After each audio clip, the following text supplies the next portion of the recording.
प्रवास के परिणाम, क्योंकि प्रवास बहुत लोग की जाती है जिससे वहाँ के जो जनजीवन पर ज़्यादा प्रभावित करते हैं। उन बिंदुओं में आर्थिक प्रभाव का अवलोकन करेंगे। आर्थिक प्रभाव क्या है? आर्थिक प्रभाव जो प्रवास प्रायः बलिष्ठ या युवा वर्ग प्रवास करते हैं, जिनसे वहां के आर्थिक विकास पर बढ़ावा मिलता है, जबकि वृद्ध, दुर्बल या बाल्यावस्था के जिस क्षेत्र में रहते हैं वहाँ पिछड़े रह जाते हैं, क्योंकि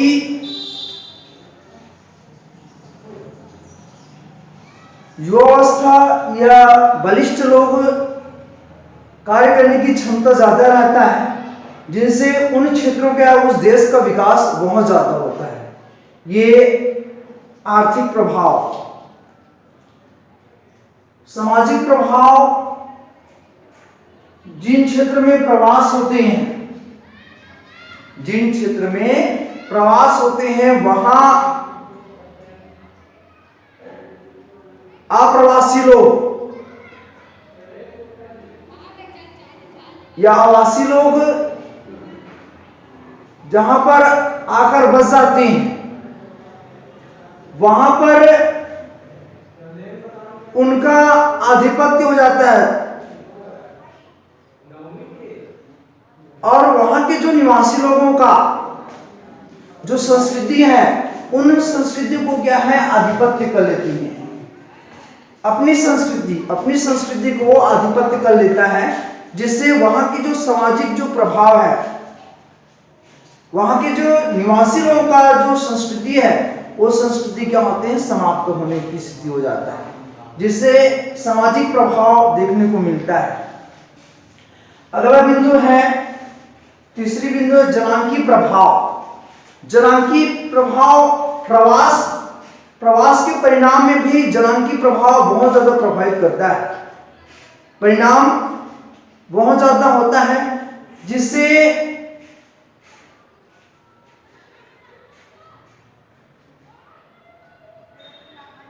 जनांकी प्रभाव में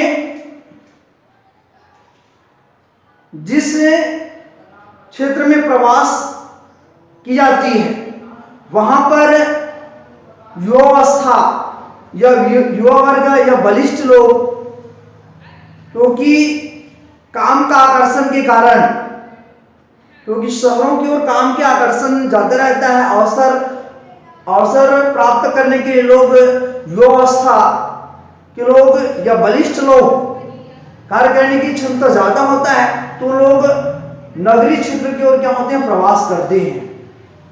और जो दुर्बल है या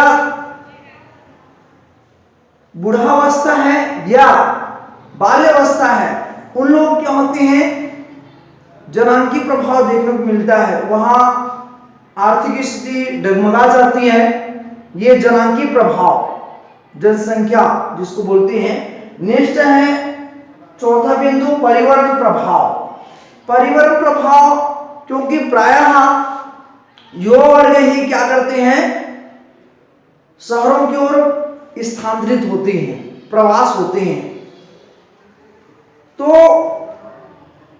शहरों की ओर, ग्रामीण क्षेत्र से शहर की ओर ज्यादा प्रवास होते हैं, वो भी युवा वर्ग ही प्रवास होते हैं। और युवा वर्ग प्रवास होने पर सीधा वहां के जो रहन सहन या आवास के ऊपर गहरा प्रभाव पड़ता है, जिससे आवास की समस्याएं उत्पन्न हो जाती हैं और आवास की समस्याएं उत्पन्न होने के साथ साथ वहां के लोग, वहां की जो स्थिति है प्रदूषित हो जाता है, गंदी बस्तियों का विकास हो जाता है, और गंदी बस्तियों का विकास होने के साथ साथ उस गंदी बस्तियों में रहना पड़ता है। ये जनसंख्या प्रवास के परिणाम जो कि 4 बिंदुओं में है। इन बिंदुओं निष्कर्ष ये है अंत में कि इन जो आर्थिक प्रभाव, सामाजिक प्रभाव, जनांकीय प्रभाव और परिवहन प्रभाव, उपयुक्त बिंदु से निष्कर्ष आप क्या लिखेंगे कि उपयुक्त बिंदु से स्पष्ट है कि इन प्रवास के परिणाम के कारण वहां की स्थिति, वहां की जो पर्यावरण संतुलन, इनको क्या करते सीधे सीधे प्रभावित करता है।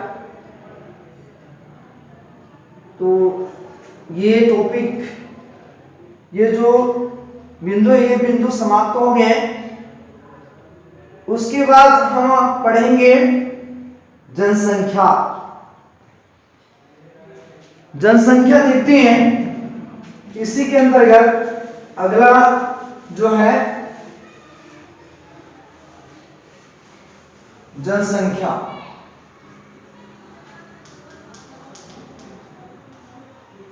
जनसंख्या,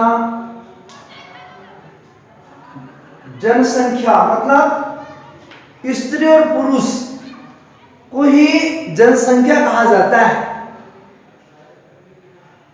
और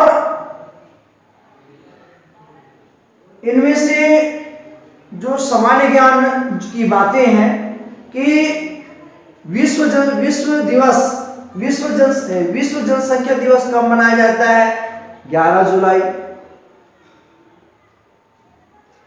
ये भी है कि जनसंख्या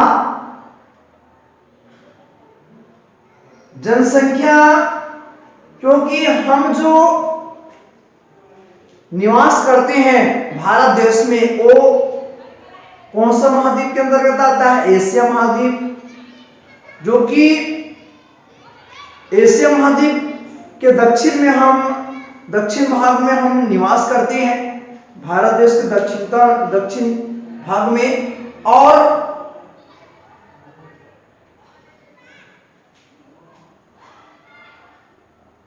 जनसंख्या